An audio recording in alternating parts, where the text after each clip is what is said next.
mustn't just assume that everybody's bad. And I think it's generally, one can say it's poor management. And I think overall it's a very poor commitment to the task of teaching in many of our schools.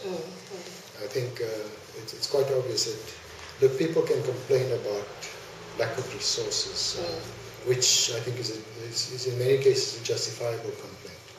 But resources have never really determined the quality of education that people can get. I think we just have to look further up in Africa, Mozambique.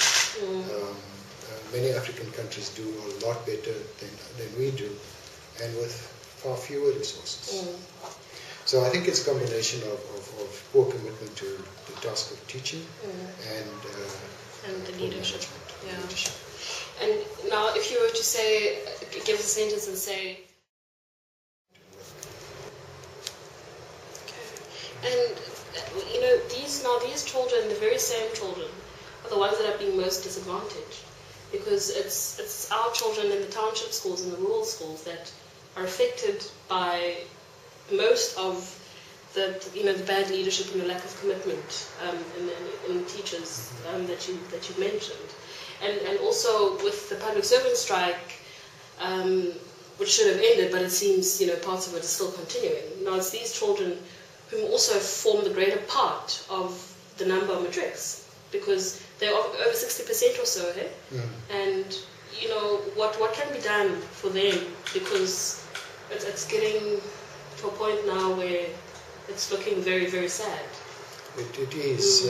I must tell you, I fail to understand why people would deliberately go about and continue to disadvantage kids who have been disadvantaged for so many years.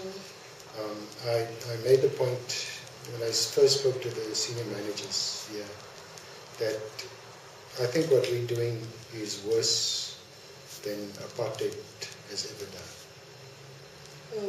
Because we know what needs to be done. We know what are the disadvantages that have to be caught up with. We have the resources in terms of, surely not enough, but we have resources, and these resources are equity based. And to still continue to disadvantage our kids is unforgivable. So I find it very, very hard to understand and to accept that people who are supposed to be progressive continue to disadvantage the kids who most need support. But what are we going to do?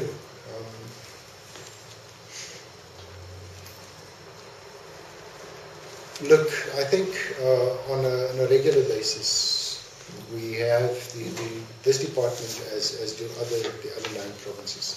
We plan at the beginning of the year to provide additional support for matriculants, especially, and so this is not necessarily part of a recovery program. But the fact that we've had a strike is, I think, quite clearly emphasizes why we need to do this and intensify the kind of support that we're giving.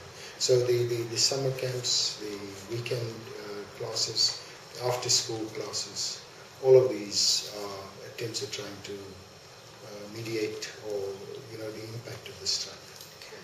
But I must say that it's a very, very difficult task. I think 2010 or 2010 is probably worse, because we've lost easily, 4 or 5 weeks? 5 weeks, World Cup in these 3 weeks.